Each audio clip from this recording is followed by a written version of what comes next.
Junta-se agora a nós por videochamada Filinto Lima, presidente da Associação Nacional de Diretores de Agrupamentos e Escolas Públicas. Boa noite, seja muito bem-vindo ao Fala Portugal. Boa noite. A FENPROF fala em mais de 700 horários por atribuir, cerca de 50 a 60 mil alunos sem aulas. São estes os dados que tem, professor?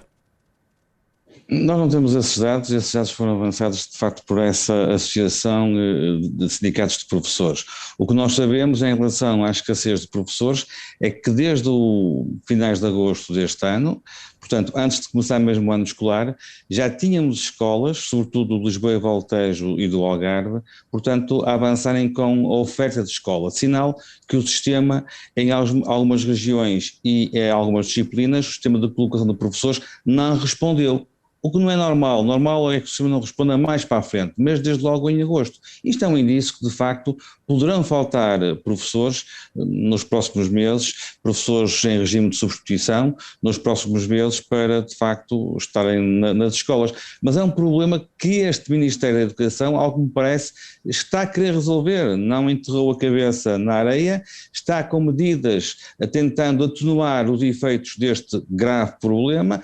Mas este problema é um problema estrutural, não é deste ano, não é do ano passado, é de há uns anos esta parte, que de facto não há um investimento por parte do Ministério das Finanças, portanto em relação à chegada às escolas de mais professores, na valorização e dignificação da carreira docente. Neste momento… O que é que poderia ser feito em termos de medidas de fundo para alterar um problema que é recorrente a cada início de ano letivo?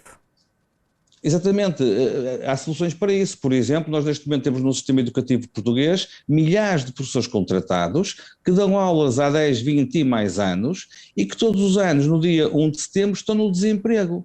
Eu pergunto se um sistema educativo, aliás, se o nosso país pode tratar assim, o seu sistema educativo, os nossos professores contratados.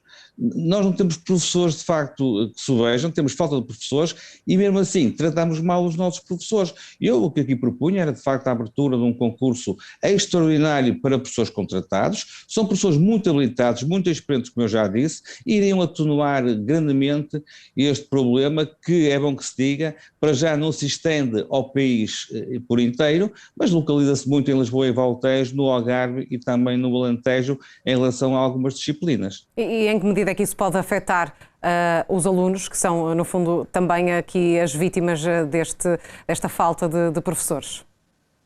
Nós, diretores, tudo fazemos para que isso não afete. Desde logo, nós tentamos, ao nível de contratação de escola, resolver o problema e quando o problema passa para as escolas, para os diretores, nós temos um meio célere de o resolver, que é avançar de facto com o contrato a nível de escola.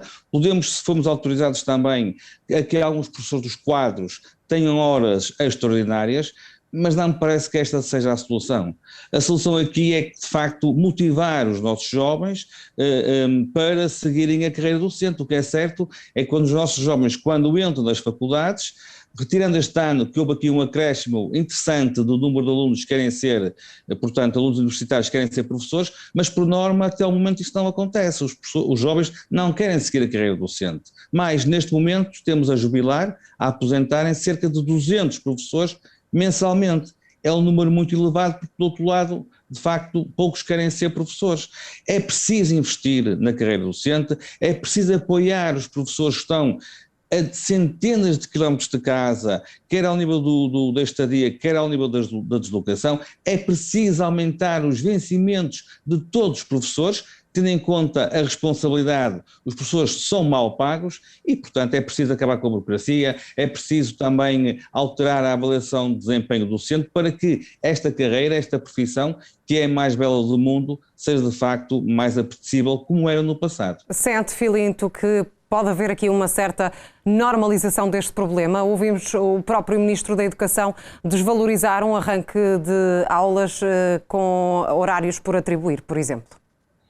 Nós não podemos desvalorizar este problema e também penso que este Ministro da Educação não está a desvalorizar, não meteu, como eu disse, a cabeça debaixo da areia, está a enfrentá-lo agora e acho que tem boas intenções. Agora, se o seu homólogo das finanças de facto não apoiar, não investir nos seus recursos humanos, as ideias, portanto, positivas deste Ministério da Educação podem não ser suficientes e podem ir por água abaixo e de facto o problema da escassez de professores até se pode transformar numa pandemia e nós não queremos isto. E nós estamos a sair da pandemia, vamos começar um ano letivo, na minha opinião, vai ter um arranque positivo. É bom dizer que os nossos alunos, os nossos professores já não estão constrangidos com os condicionalismos que tivemos durante 2 anos e meio, a máscara, as bolhas, etc. Vai ser um ano normal. Agora queria que, de facto, a escassez de professores deixasse de ser problema nos próximos tempos. Essa é, de facto, uma das novidades deste ano escolar. Arranca sem qualquer restrição em relação à Covid-19. Em que medida é que isso também pode ser positivo e ter consequências positivas para os alunos? É muito positivo não só para o processo de ensino-aprendizagem, mas até para uma normal socialização dos nossos jovens, dos nossos professores em contexto de escola. Todos nós sofremos bastante durante estes últimos anos. Os professores sofreram imenso, sobretudo a sua voz que estava amordaçada por uma máscara, que tivemos que usar, ainda bem, mas de facto estamos libertos desses apetrechos, não temos aqueles condicionalismos que nós, diretores, com certeza implementamos em cada escola, e eu acho que vai ser nesse aspecto um ano muito normal e muito agradável para os nossos jovens e para os nossos professores e também para os nossos funcionários. Para terminar, Filinto, olhando aqui para aquilo que disse também o Primeiro-Ministro esta tarde na visita que fez a uma escola em Évora, ele destacou aqui a conquista da redução do abandono escolar como tendo sido uma das principais conquistas da educação. Concorda com esta visão? Concordo, isso foi fantástico. Eu acho que Portugal se deve orgulhar de ter reduzido em muitos pontos percentuais a taxa portanto, de abandono escolar.